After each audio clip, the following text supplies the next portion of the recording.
요한복음 9장입니다. 요한복음 9장은 맹인에 대한 이야기입니다. 맹인에 오늘 말씀 제목은 누가 맹인인가? 원래 이런 제목 잘 안 잡는데 제목이 요즘 너무 딱딱한 것 같아서 이렇게 좀 정서적으로 누가 맹인인가? 결론은 맹인을 향해서 다그치고 누가 눈을 낳게 했냐? 그가 누구냐? 너는 그의 제자냐? 라고 물었던 바리새인들이 실제 맹인입니다. 영적으로.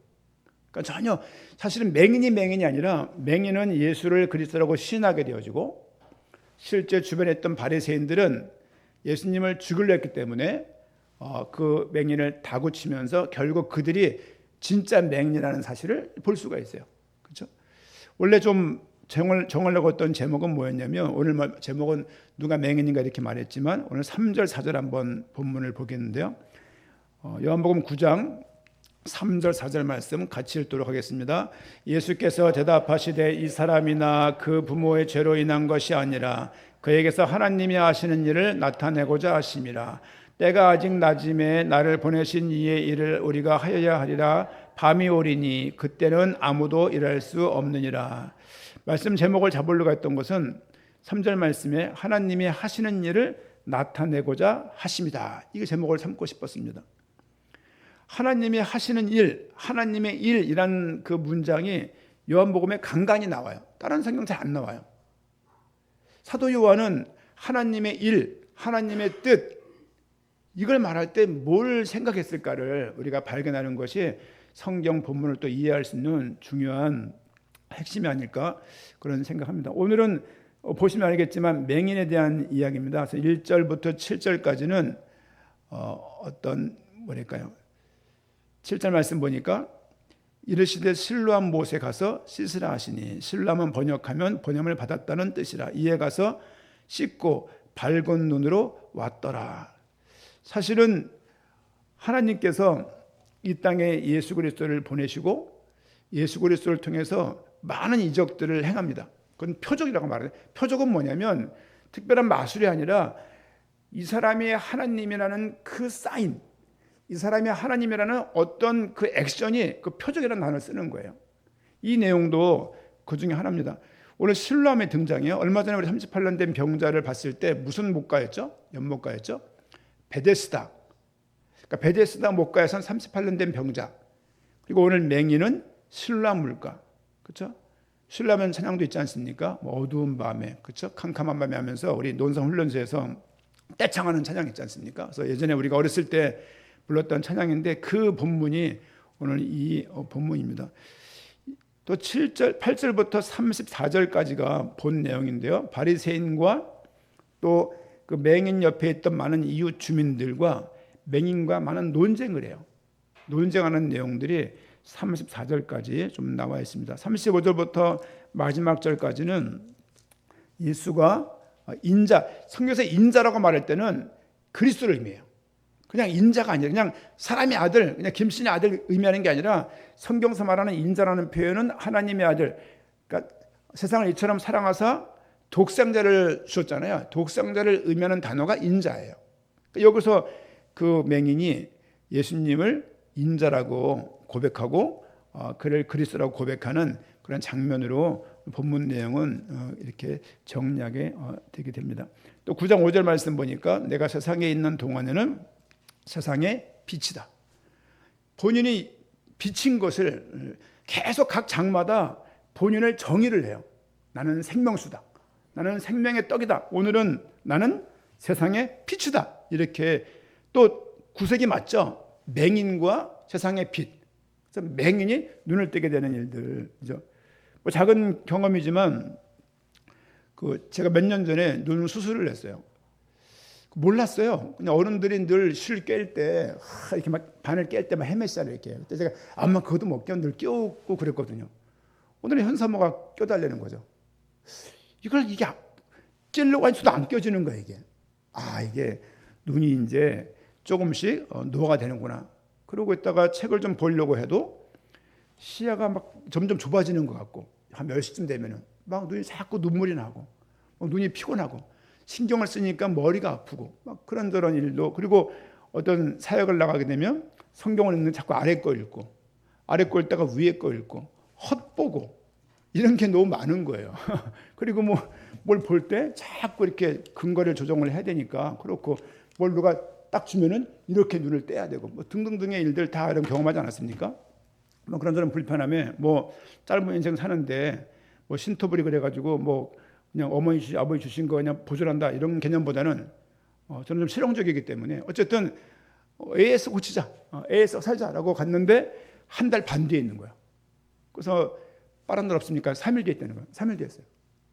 너무 하고 나니까 전 너무 좋은 거예요. 물론 다들 그런 똑같은 효과가 드는 건 아니지만 저는 뭐 거의 무료로 그때 그걸 했으니까 그것도 좋았고, 그리고 한 번도 실비를 써본 적이 별로 없었기 때문에 써봤고, 그래서 한 1,000여 원 들여서 눈 수술을 하게 됐는데 한 날 안양천을 거닐었어요.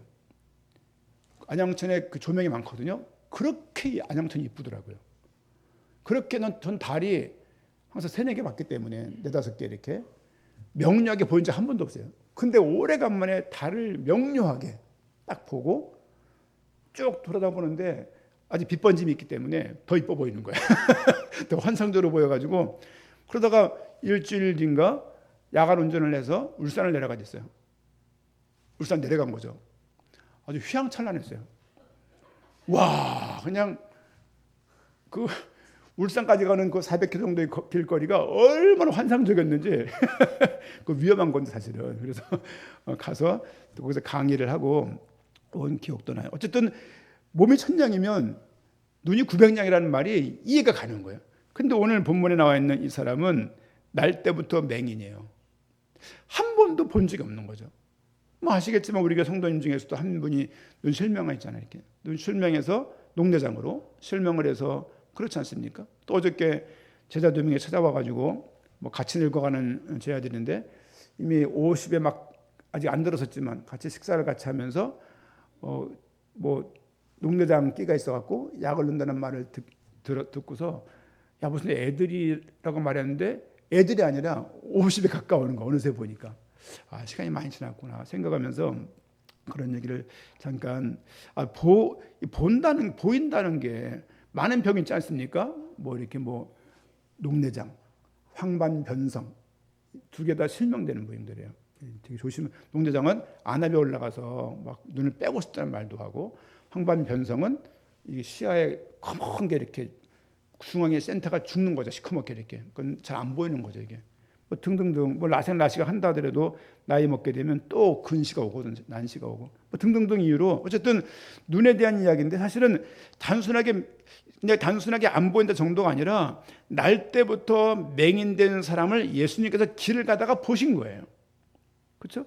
2절 제자들이 물어 이르되 라삐여 이 사람이 맹인으로 난 것이 누구의 죄로 인함이니까?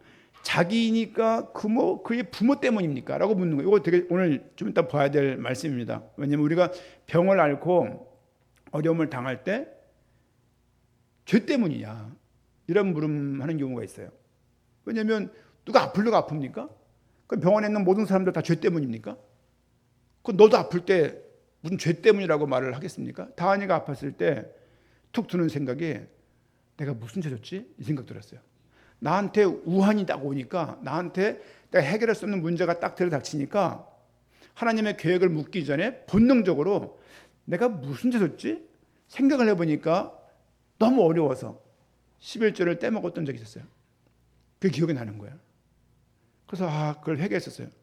생각을 그에 곰곰이 해보니까 11조 몇십만을 떼먹었다고 하나님이 애를 데려가요. 그 하나님이야. 그 도깨비지. 그는 도깨비. 하나님이 저 골목에서 몽둥이를 가지고 이렇게 조심스럽게 보다가 실수하기를 기다리고 있다가 3번의 기회를 주고 3번의 기회 다 잘하면 달려가 갖고 뒤통수를 때리는 하나님이라면 저 안 믿습니다. 성경에서 어디 그런 하나님이 있습니까? 우린 근데 그런 식의 하나님을 믿고, 그러니까 우리가 성경에 나오는 하나님이 아니에요. 우리가 만들어 놓은, 우리 문화에서 만들어 놓은, 그렇죠? 죄를 지면 벌 받는다는 그 어떤 세상을 문화 전반에 있는 그것들, 그런 의식으로 그리고 그런 거 있지 않습니까? 막 악한 짓을 막 하다가 어느 날 일다 가면 쌤통이 되는 말 있잖아요. 그렇죠? 그런 식으로 오늘 좀 이따 본문의 말씀을 좀 이걸 보고자 하고요. 어쨌든 3절 말씀 보니까 이렇게 된 이유는 하나님이 하시는 일을 나타내고자 하십니다. 우리는 장로교입니다.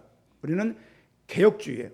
개혁주의인 대한예수 장로의 교단과 또 우리는 오순절 계통들은 이거를 개인의 죄와 연결하는 해석을 많이 해요.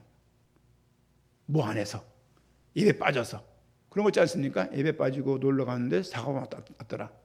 그럴 줄 알았다. 이런 말도 있지 않습니까? 그리고 뭐 집안에 이 집 왔는데 뭐 기도가 안 된다는 동. 본인이 컨디션이 안 좋은가 보지. 근데 그 집을 막 그 집에 무슨 뭔가 있는 것처럼 그 말도 안 되는 그 무당짓이에요. 그 무당짓들을 공공연하게 교회에서 많이 행하고 있어요. 행하면서도 그것이 잘못된 신앙인 걸 모르는 거죠, 이렇게. 그렇죠? 그래서 오늘 주님께서 세상의 빛이라고 말하고 7절 말씀에 실로암 목가에 가서 씻으라고 말을 합니다. 11절 말씀 보니까 대답하되 예수라 하는 그 사람이 진흙을 이겨 내 눈에 바르고 나더러 실로암에 가서 씻으라 하기에 가서 씻었더니 보게 되었느라. 사람들이 묻는 거예요. 10절 말씀에 그들이 묻되 그러면 내 눈이 어떻게 뜬 거야? 그렇죠? 어떤 사람은 그 실로암 물가에서 뭡니까? 성전 그쪽에서 거린처럼 생활하던 구걸하던 그 사람이다. 어떤 사람들은 그 사람은 아니다. 그 사람과 비슷한 사람이다 등등의 많은 그 서로 수군수군 되니까 진짜 그들이 묻는 거죠. 너 눈 어떻게 뜬 거야? 라고 말하니까 난 잘 모르겠는데 예수를 하는 그 사람이 보세요. 예수를 하는 그 사람이 아직 이 사람은 그 사람이 누군지 모르는 거예요. 근데 남들에서 들은 거야.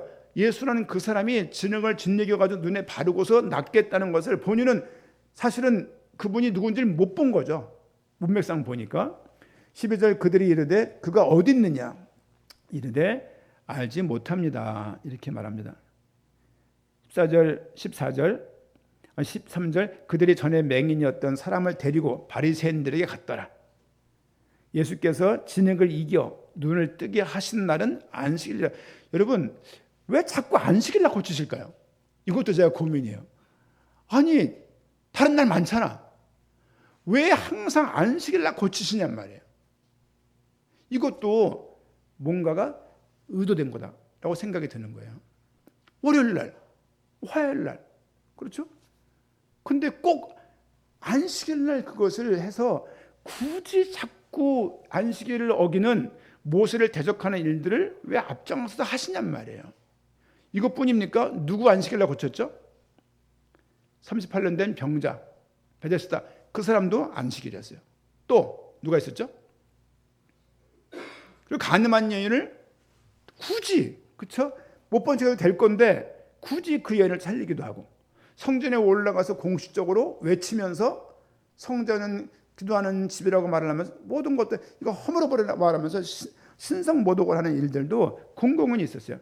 예수님이 이렇게 뭐든지 까부시고 깨부시고 여러분 지금 선지자가 있습니까? 없습니까? 없고 없어야 돼요. 지금 어떤 목사들은 본인이 이 시대에 선지라고 생각하는 것 같아요. 저는 그런 관이 틀렸다고 생각합니다. 중남에 가보니까 사도도 있어요. 사도. 목사들 위에 있는 목사예요. 선지자 같은 사람 역할하는 사람들이 있어요. 보니까 엉망진창이에요. 신학교 나온 사람이 많지 않아요. 근데 신학이 그래도 좀 발달되어 있고 그리고 신학적으로 체계가 있는 대한민국에서 공공연히 내가 선지자인 것처럼 내가 말만 하면 하나님이 역사하는 것처럼 말하는 것은 너무 잘못된 거예요. 그렇죠? 여기 지금 말씀을 좀 보면은 17절 말씀 보니까 이에 맹인되었던 자에게 다시 묻되 그 사람이 내 눈을 뜨게 하였으니 너는 그를 어떤 사람이라 하느냐? 뭐라고 말합니까? 대답하되 선지자입니다. 그러는 거예요. 사실은 이 맹인이 잘 누군지 몰라요. 묻는 거 사람들이 야, 넌 그 사람 누구라 생각해? 라고 말하니까 선지자 아니겠습니까? 이렇게 말하는 거죠. 18절 유대인들이 그가 맹인으로 있다가 보게 된 것을 믿지 아니하고 그 부모를 불러 원래 거짓말인 줄 알고 부모를 부른 거죠. 이는 너희 말에 맹인으로 낳다 하는 너희 아들이냐? 그러면 지금은 어떻게 해서 보느냐? 그 부모가 말합니다. 이르되 이 사람이 우리 아들인 것과 맹인으로 낳은 것은 압니다. 이거 진실한 얘기죠. 그러나 지금 어떻게 해서 보는지 또는 누가 그 눈을 뜨게 하였는지 우리는 알지 못하나이다. 그에게 물어보소서. 그가 이 맹인이 누구인지 알았으면 집에 가서 말했을 거예요. 누구라고. 그리고 어머니도 아버지도 처음 봤을 거 아닙니까? 생각을 해보세요. 맹인, 아니 노안 수술 하나 해도 눈이 이렇게 기분이 좋은데 그냥 제 생각에는 제 전투력이 확 상승돼요. 컨디션이 확 올라갔어요. 그리고 전체 어떤 그 막 헝클어지는 그 삶의 어떤 약간 뭐랄까 노화가 진행되는 그 속에서 새로운 아주 큰 에너지 자원을 먹는 것처럼 또 그렇더라고요. 이 사람도 얼마나 기뻤을 거예요. 근데 아버지 엄마한테 가갖고 할 말이 없는 거예요. 예를 들면 이름이 누군지 모르겠지만 얘 누구야 아들아. 목소리가 엄마 아빠 맞잖아요. 얼굴은 처음 보는 거죠 이제. 얼마나 기뻤겠어요 이렇게. 그렇죠? 그러나 지금 어떻게 해서 보는지 또는 누가 그 눈을 뜨게 했는지는 우리는 알지 못하나이다. 그에게 아들에게 물어보세요. 그가 장성하였으니 그가 이제 어린애가 아니니까 지금 몇 살입니까 이 사람이? 몇 살인지 모르는 것 같아요. 모르는 것 같아요. 장성했다고 하는 거 보니까 최소한 뭐 성인식의 이스라엘 몇 살인지 모르겠지만 그 이상 아니겠습니까? 자기 일을 자기가 말할 정도의 성장이 된 거 아닙니까? 그렇죠? 그러면서 22절 같이 읽겠습니다. 그 부모가 이렇게 말한 것은 이미 유대인들이 누구든지 예수를 그리스도로 시인하는 자는 출교하기로 결의하였으므로 그들은 무서워함이라. 그 부모가 이렇게 아들한테 이렇게 넘기는 그 이유는 유대인들이 누구든지 예수를 그리스도라고 신하는 사람들은 그 사회에서 출교당하는 거예요. 그 사회에서 매장되는 거예요. 매장되기 때문에 그들은 말을 하지 않고 아들에게 이렇게 넘긴 거죠. 문장 잘 보세요. 누구든지 예수를 그리스도로 신하는 자는, 이 내용을 누가 씁니까? 사도 요한이 쓰고 있는 거예요. 요한복음 기록의 목적이 뭡니까? 예수님이 하나님 아들 그리스도인 것을 믿게 하기 위한 거잖아요. 사실은 이 내용을 통해서 사도 요한이 의도하는 건 뭐냐면 저 맹인을 낳게 한 저 사람이 누구냐 이거죠. 저 사람은 그리스도라고 지금 말하고 있는 거예요. 그렇죠? 출교하기로 결의했다. 23절 그러므로 그 부모가 말하기를 그가 장성하였으니 그에게 물어보소 하였더라. 이에 그들이 맹인된 사람을 두 번째 불러 또 부른 거죠. 이르되 너는 하나님께 영광을 돌리라. 우리는 이 사람이 죄인인 줄 아노라. 이 사람이 누굽니까? 이 개혁 성경이 잘 이게 구별이 안 가요. 얼마 전 소개했던 그 성경 보면은 이게 좀 가요. 해설자 뭐 이렇게 해서 지금 이 사람이 누구냐면 예수님이 죄인이라고 말하는 거예요. 왜 죄인이냐? 안식일, 그러니까 계명을 어겼고, 그렇죠? 가늠한 여인을 감히 모세율법을 어겨가면서까지 그를 용서했고, 성전에 들어와서 이걸 헐어버려라. 신성모드 그죠? 또 세우겠다고 말을 하면서 황당무계한 말을 하면서 사람들의 아주 그 뭐랄까요? 화를 돋궜던 그런 모습입니다. 26절 말씀 보니까 25절 말씀 보니까 대답하되 그가 죄인인지 내가 알지 못하나 한 가지 아는 것은 내가 맹인으로 있다가 지금 보는 그것입니다. 내가 누군지 모르겠습니다. 그분이. 하지만 중요한 것은 내가 맹인이었지만 지금은 봅니다. 그들이 이르되 그 사람이 내게 무엇을 하였느냐 어떻게 내 눈을 뜨게 하였느냐 대답하되 내가 이미 일렀어도 듣지 아니하고 어찌하여 다시 듣고자 하나이까. 내가 말을 해도 안 믿지 않습니까? 또 자꾸 묻습니까? 이 얘기를 하면서 당신들도 그의 제자가 아니 바리새인 뭐 형님들 아니면 뭐 무슨 사또 뭐 이렇게 말할 거 아닙니까? 아니면 무슨 뭐라고 말했을 거 아닙니까? 여러분들도 예수님의 제자가 되려고 합니까? 라고 물었어요. 28절 그들이 욕하여 이르되 너는 그의 제자이냐? 제자이나 우리는 누구의 제자입니까? 모세의 제자라. 지금 아브라함을 아버지라고 부르고 모세의 제자라고 믿고 있는 그 유대 백성들이에요. 예수님의 제자는 다 죄인인가 죄인. 그러니까 지금 그 사람들의 정체성이 뭡니까? 우리는 모세의 제자라고 말을 하고 있는 거죠. 율법을 따르고 계명을 따르고 절기를 지키고 정결과 성결 예법에 대해서 정확하게 모세경을 따르고 있는 그 자들인 거죠. 하나님의 모세에게 말씀하신 줄을 우리가 알거니와 이 사람은 어디서 왔는지 우리가 알지 못한다. 그 사람이 대답하여 이르되 이상하다. 이 사람이 내 눈을 뜨게 하였으니 당신들도 그가 어디서 왔는지 알지 못하는도다. 하나님이 죄인의 말을 듣지 아니하시고 경건하여 그의 뜻대로 행하는 자의 말은 들으시는 줄 우리가 아나이다. 창세 이후로 맹인으로 난 자의 눈을 뜨게 하였다함을 듣지 못했습니다. 간접적으로 뭐라고 말하는 겁니까? 그 사람은 하나님이 보낸 사람입니다. 33절 이 사람이 하나님께로부터 오지 아니하였으면 아무 일도 할 수 없었을 것입니다. 그들이 대답하여 이르되 내가 온전히 죄 가운데서 나서 우리를 가르치느냐 하고 이에 쫓아내어 버리니라. 그냥 쫓아버린 거예요. 시끄러! 이러면서 내보낸 거죠. 35절 예수님께서 그들이 그 사람을 쫓아냈다 하는 말을 들으셨더니 며칠 후겠죠. 그를 만나사 예수님이 그를 다시 만난 거예요. 이르시되 내가 인자를 믿느냐? 그러는 거죠. 대답하여 주여 이르되 주여 그가 누구시오니까 내가 믿고자 합니다.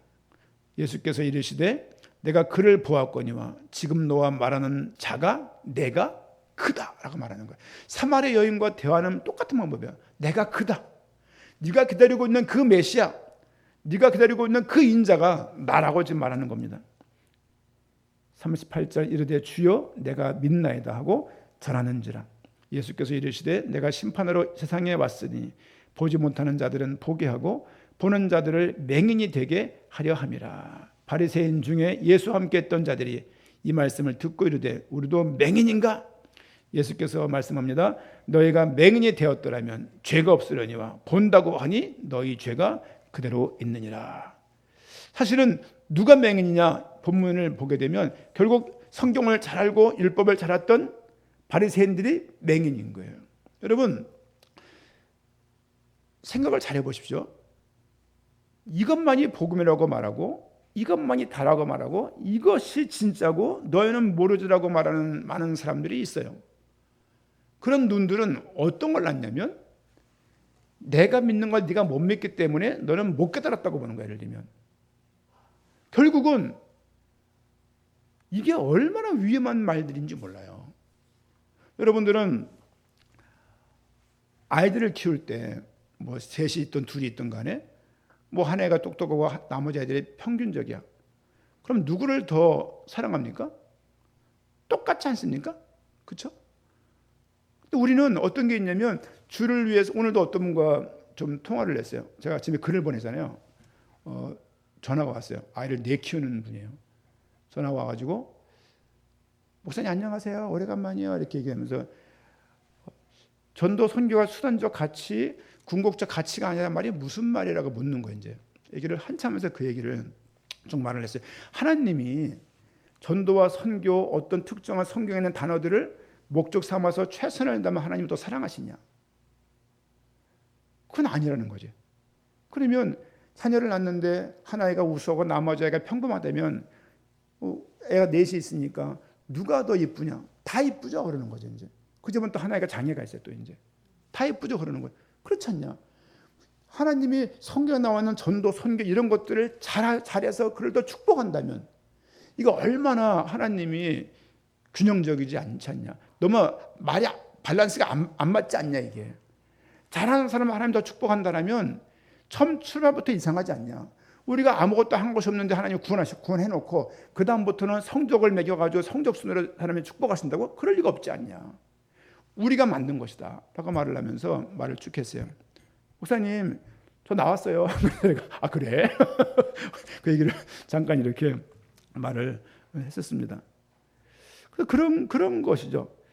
그러니까 지금 내용을 보게 되면 바리새인들은 결국 성경을 연구하고 모세가 누군 줄 알고 아브라함이 누군 줄 알고 구약 성경 39권을 달달달 외우는 그 모세경을 달달달 외우는 그 사람들이 가지고 있는 그건 뭐냐면 예수님이 그리스도가 아니라는 거예요. 사도 요한은 그런데 예수님이 그리스도라고 믿게 하고 싶은 거야. 그래서 그 얘기를 쭉 적으면서 이 맹인 이야기를 적고 있는 것입니다. 오늘 읽었던 말씀 중에 아까 2절 말씀인가요? 이 사람이 이렇게 장애인이 되고 맹인이 된 것은 2절 말씀에 맹인으로 난 것이 누구의 죄로 인함입니까? 자기입니까? 부모 때문입니까? 그 사람의 죄 때문입니까? 부모 때문입니까? 우리는 동양에 어떤 게 있냐면요. 수치 문화.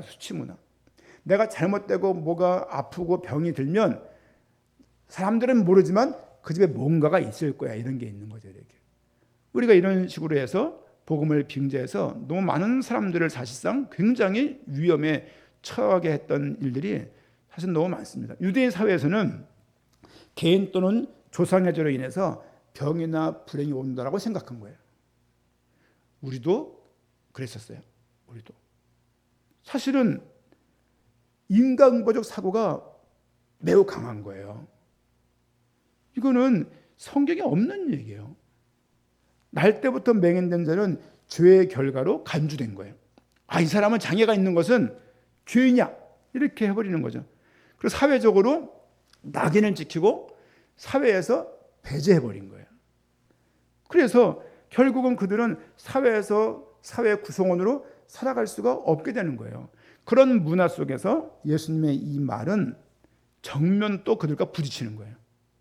하나님께서 하나님의 하시는 일을 나타내고자 이렇게 했다라고 말하는 것은 사실은 그들이 알고 있던 문화, 알고 있던 지식, 알고 있던 어떤 사실에 대해서 반박하는 거예요.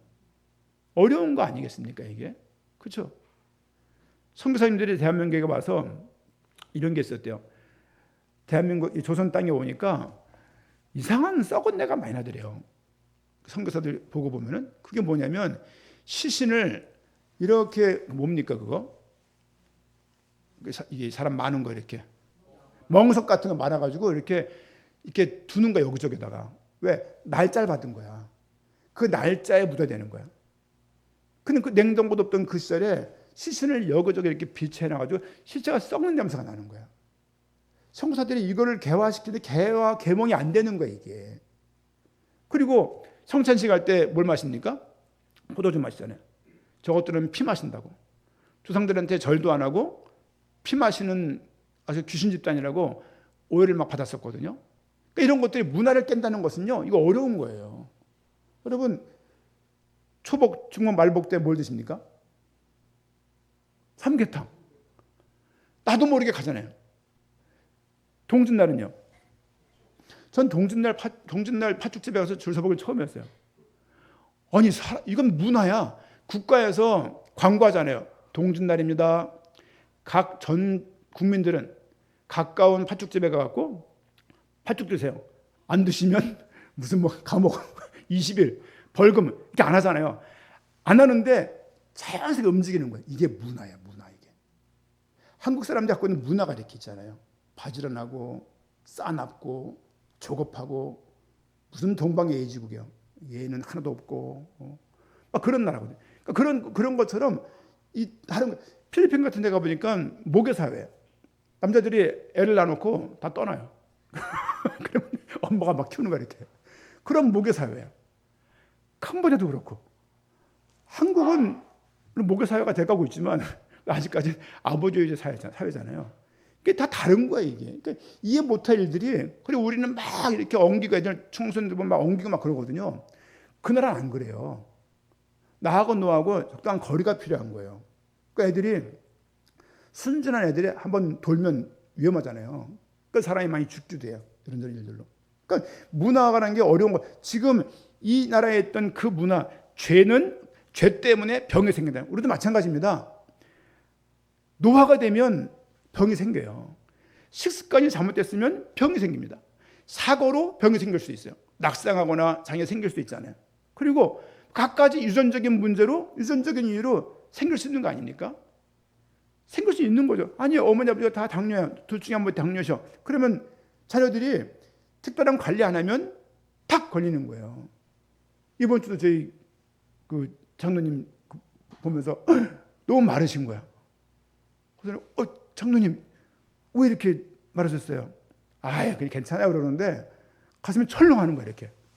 그래서 그 다음날 사위에게 전해가지고 뭐라 막 그랬는데 제가 상관한 문제 아닌데 제가 그 결혼한 것을 제가 일주했기 때문에 그래서 이러면서 이제 좀 돌발이라고 말을 했습니다만은 그런 거죠. 그러니까 이게 유전적으로 오는 병들이 이렇게 있거든요. 그러니까 이게 모든 것이 하나님께서 지은 죄 때문에 즉각적으로 즉시적으로 그 당시에 그때 그 타이밍에 하나님 벌하시냐?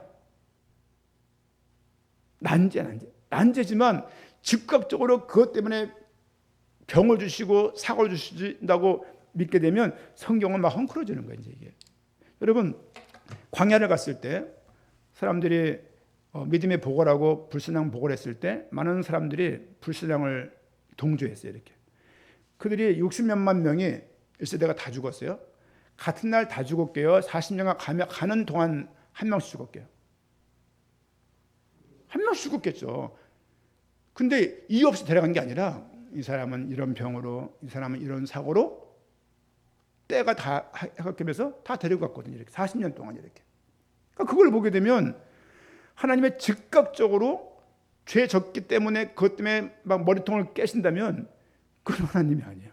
우린 그런 식의 믿음의 바탕이 있다는 거죠.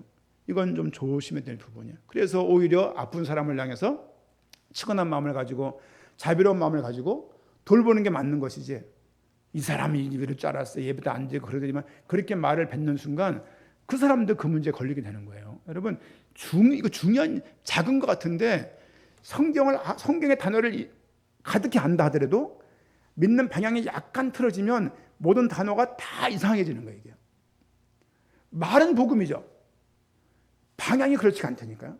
말은 복음인데 교육하는 쓰는 건 복음인데 방향과 토대와 시각과 각도가 복음이 아니라는 거예요. 그런 부분들은 잘 분별하기가 어려워요.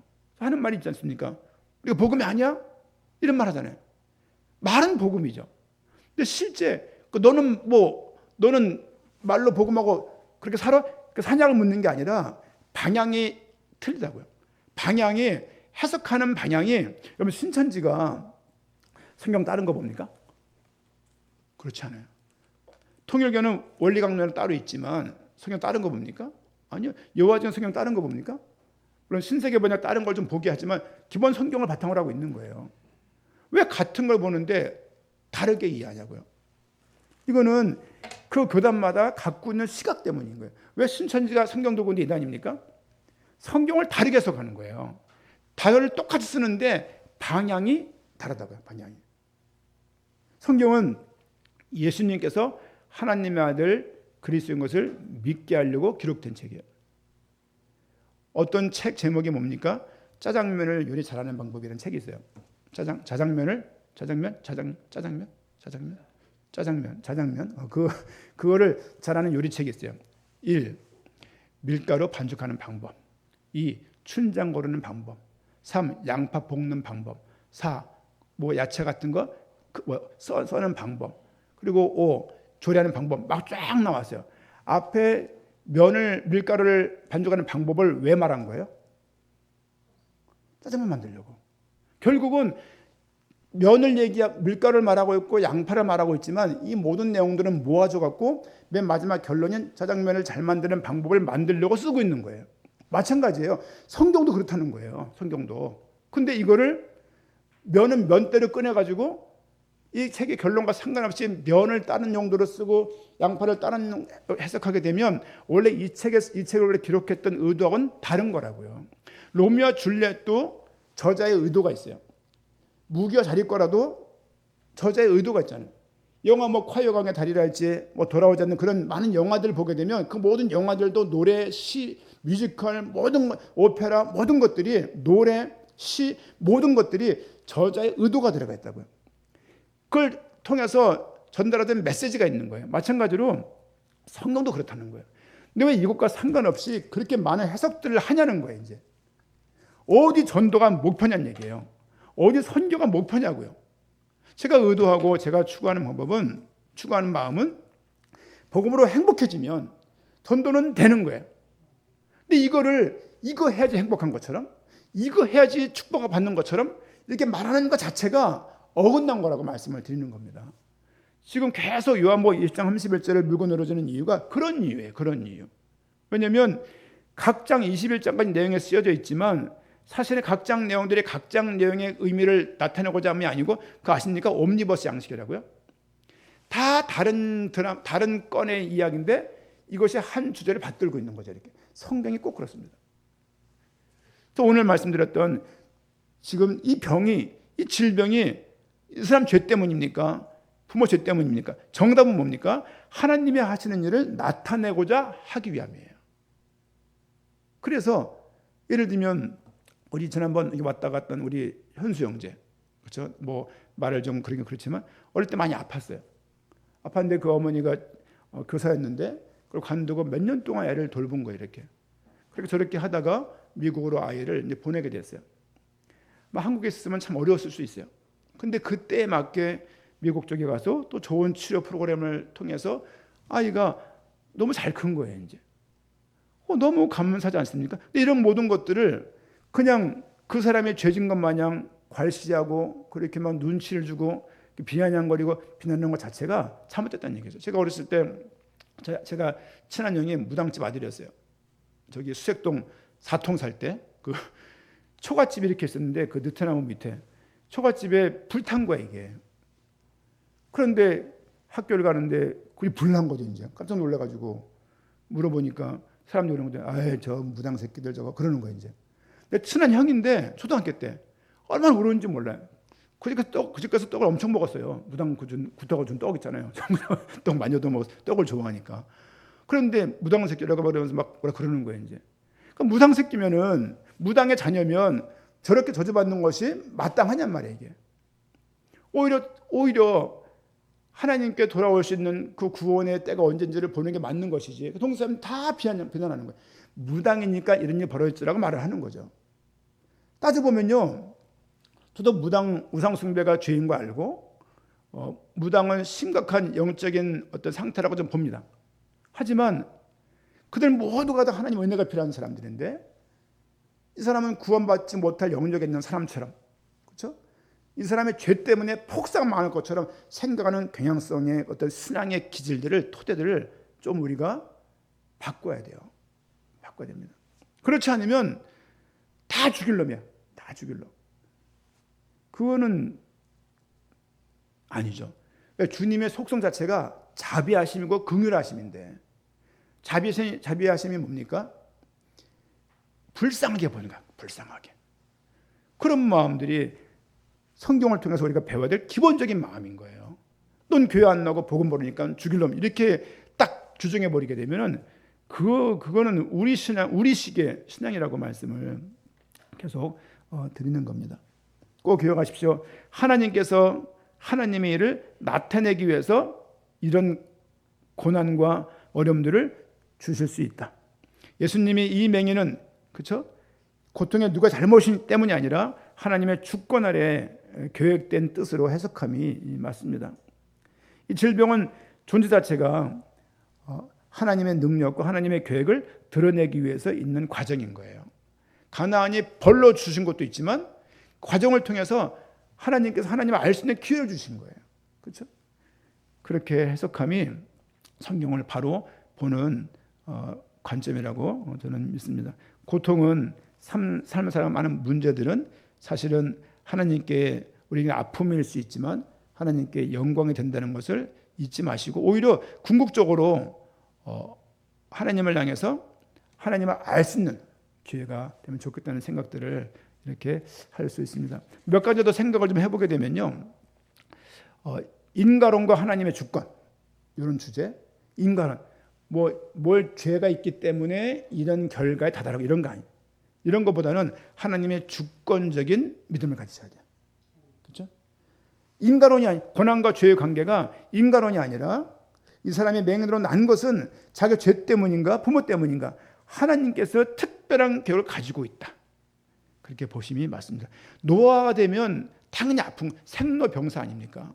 결국은 나서 늙고 병들고 죽는 거예요. 누구도 피할 수 없는 삶 아니겠습니까? 하나님의 그때마다 개인의 죄에 대한 집중적으로 심판을 막 그때 해버리시거나 그렇게 하는 것은 조금 자제해야 됩니다. 제가 예전에 형수님이 갑자기 이상하게 됐어요. 형수님이 제가 전화를 했어요. 황 목사님, 우리 형수가 좀 이상합니다. 전화한 지 20분 만에 달라오셨어요. 제가 그때 명지대학교 앞에 있었고 목사님이 연남동 사셨는데 금방 오시더라고요. 오더니 하시는 말씀인 거예요. 무조건 귀신 들렸다고 하지 마라. 어쨌든 복음을 들어야 될 사람이니까 기도해주고 도우면 좋겠다고 말씀하신 그 내용이 제가 치유사 갈 때 큰 가이드가 됐어요. 그렇죠? 그리고 형수님이 회복됐다가 나빠지고 회복됐다가 나빠지고 뭐 그런 일들이 반복적으로 있는 거예요. 삶이 얼마나 힘든지 몰라요. 그러는 가운데 예수님을 영접도 하고 그러는 가운데 나중에 형님하고 이혼을 해서 두 분이 이렇게 따로 살게 됐잖아요. 또 형수님을 저기 마석인가 어딘가에 충령상 복음병원이라고 가두는 병원이에요. 심한 사람들을. 그래서 가두고 철창문이 쾅 닫히는데 막 우시더라고요. 이제 그래서 형수님 제가 또 올게요. 막 그랬던 기억도 있습니다. 뭐 그런 일들 보게 되면 뭐 죄 때문입니까? 그렇죠? 따지고 보면 뭔가 인과관계 있긴 있어. 근데 그렇게 시각을 보면 안 되고 하나님의 주권적인 계획이 있다. 그렇죠? 꼭 기억하시기 부탁을 드리고 앞으로 그런 분이 많이 올 수 있어요. 그렇죠? 그럼 그들을 그뿐만이 아니라 이상한 짓, 이상한 행동, 나쁜 습관인 사람들이 올 수 있습니다. 어쨌든 교회는 영혼을 살리기 위해서 중심을 두고 기도하면서 실제 여러 방면으로 도와야 될 것입니다. 실제 오늘 본문에서 말하는 내용은 누가 맹인이냐라고 말할 때 사실은 맹인이 아니라 따지고 보면은 바리새인들이 맹인인 거예요. 맹인자 아십니까? 사망 망자에다가 눈목자가 있어요. 이렇게 이게 맹자거든요. 눈이 사망한 거야. 그렇죠? 결국은 바리새인들은 성경을 연구하고 모세의 제자라고 말했던 그 사람이지만 결과적으로 성경에서 말하는 본문의 의도는 뭐냐면 실제 맹인이 누구냐? 너희들 아니냐라고 말하는 거죠. 예수를 그리스도라고 믿지 않는 너희가 맹인이다라고 말하는 것입니다. 또 하나를 보자면 어떤 종교하고 은혜에 충돌되는 그런 모습입니다. 그러니까 율법은 우리의 우리를 정죄할 수 있지만 율법을 가지고 구원할 수는 없습니다. 그렇죠? 그들은 안식일 날 어겼다. 그리고 네가 감히 이렇게 하면서 예수님을 율법으로 때려잡는 거예요. 그 율법은 죄를 알려고 주신 것인데 결국 예수님을 안 믿는 도구로 쓰여요. 그들이 자기 신앙을 가지고 있는 자기 신앙. 난 결코 말씀보다도 내가 정해놓은 그 바운더리 내에서 사는 거죠. 이렇게. 그렇죠? 그거는 성경에서 말하고 있는 신앙이 아니고 성경의 기록의 목적은 예수를 하나님의 아들 그리스도로 믿게 하기 위한 것이라고요. 다른 것이 아닙니다. 또 마지막 봐야 될 것은 선택과 어떤 유기에 대한 거예요. 선택은 뭐냐면 어쨌든 하나님의 은혜를 부르시는 사람이 구원받게 돼 있어요. 유기는 뭐냐면 선택에서 제외된 거예요. 선택에서 제외된 사람이 교회 때문에 말씀 때문에 신앙 때문에 고민할 일은 없습니다. 때가 있지만 동일한 복음을 듣고도 사람들은 반응이 다른 거예요. 바리새인들은 자기들이 배웠던 것, 믿고 있던 것, 문화적인 것들을 가지고 계속 하나님의 불순종하고서 계속 그 완고하게 예수님을 배척하고 또 계속 하나님께서 예수가 그리스도인 것을 스스로가 자기 계시를 계속 함에도 불구하고 실제 그들은 믿고자 하는 마음을 갖지 않았고 따져 보면은 하나님께서 그들의 눈을 열지 않았음을 알 수가 있습니다. 가끔 이럴 때가 있어요. 신사임당 구원받았습니까? 그런 말 할 때 많잖아요. 이순신 구원받았습니까? 우리가 알 게 뭐예요, 그걸? 중요한 건 뭐냐면 그 사람을 신경 쓸 게 아니라 그 고민을 하고 있는 너를 향한 하나님의 계획이 먼저 보여야 돼요. 그렇죠? 신사임당 지금 구원을 논해서 무슨 의미가 있습니까? 대학생들한테 많이 당하는 거예요. 인문대학교 가면은 국문과, 역사과, 철학과 많이 있는데 항상 묻는 게 레퍼토리 이런 것들이. 누구 구원받았습니까? 그건 내가 모르겠다. 중요한 것은 네 구원이 중요하다라고 한두 번을 대학생들한테 복음 전할 때 대화를 했는지 모르겠습니다. 우리 구원에 이르는 믿음과 불순의 차이는 하나님의 선택과 은혜의 결과예요. 지금 안 믿고 있다라면 유기된 사람이라기보다는 하나님이 이 사람에게 때가 있다라면 이번 계기를 통해서 복음을 듣고 또 다음에 누군가에 의해서 또 복음을 듣고 어느 순간에 부름받은 영혼이라면 주 앞에 서기를 간구하는 마음들이 우리에게 있어야 할 것입니다. 9장 16절 말씀 보니까 바리새인 중에 어떤 사람은 말하되 이 사람이 안식일을 지키지 아니하니 하나님께로부터 온 자가 아니라 계명을 안 지키면 하나님으로부터 온 자가 아니라고 말하는 거예요. 그렇죠? 우리도 마찬가지입니다. 이 주일에 교회 안 나오네. 속상하죠. 카톡 하면 되죠. 근데 그러다 어느 날 사고를 당하면 어쩐지 이런 식의 사고를 하지 말란 얘기예요. 그런 식의 사고를. 보세요. 하나님께로부터 온 자가 아니라 하며 어떤 사람은 말하되 죄인으로서 어떻게 이러한 표적을 행하겠느냐.